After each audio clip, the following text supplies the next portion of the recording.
Aladin et la lampe merveilleuse. Dans un pays d'Orient, vivait un jeune homme pauvre au bon cœur nommé Aladin.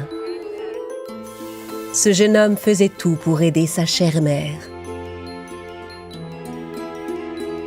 Dans le somptueux palais du pays, le sultan avait une fille très belle qui s'appelait Jasmine.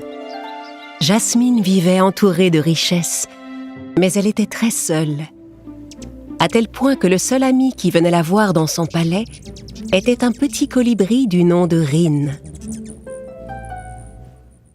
Parfois, Jasmine voilait son visage pour ne pas être reconnue et allait au marché.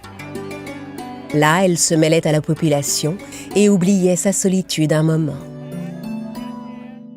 Un jour, Aladin sortit travailler sa pelle à la main. En chemin, il vit un homme qui se tenait près du puits. « Hé toi, mon garçon, tu veux bien m'aider ?»« Oui, bien sûr, pas de problème. Je ferai de mon mieux. »« Tu vois ces pièces d'or ? Si tu fais bien ce que je te demande, je te donnerai celle-ci et encore bien d'autres. » Aladin accepta d'aider l'homme. « J'ai fait tomber quelque chose dans le puits. Je vais lancer une corde jusqu'en bas. Je veux que tu descendes et que tu me remontes l'objet. » Aladin regarda dans le puits. Il était si sombre qu'on ne voyait pas le fond.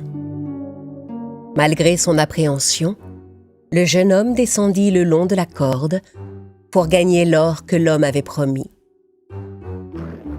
Quand il arriva au fond du puits, il sortit une allumette de sa poche et l'alluma. Aussitôt, il vit scintiller des tas d'or et de pierreries. « Mon garçon, il y a une vieille lampe quelque part. Ne prends que ça et remonte vite. » Aladin trouva la lampe au fond du puits. Mais il ne comprenait pas pourquoi l'homme voulait récupérer cette vieille lampe plutôt que l'or ou des pierres précieuses. Il attrapa la corde et commença à remonter. « Passe-moi la lampe, tu seras plus à l'aise pour remonter. » Dès qu'Aladin lui remit la lampe, l'homme relâcha la corde dans le puits. « Oh non !» Pour ne pas tomber, Aladin se rattrapa à la lampe. « Rends-moi ma lampe! Lâche-la !»« Pas question! Je ne peux pas! Si je lâche la lampe, je vais tomber !» Tandis que l'homme tirait sur la lampe pour la récupérer, elle lui échappa des mains et Aladin retomba avec la lampe tout au fond du puits. « Non! Ma lampe! J'ai perdu ma précieuse lampe !» En reprenant ses esprits, Aladin essaya de remonter en haut du puits, mais sans succès. Il attendit toute la journée que quelqu'un puisse l'aider, mais personne ne passait. Aladin était désespéré.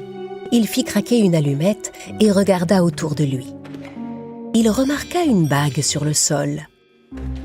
Quand il mit la bague à son doigt, une vive lumière l'éblouit. « Le propriétaire de cette bague est mon maître.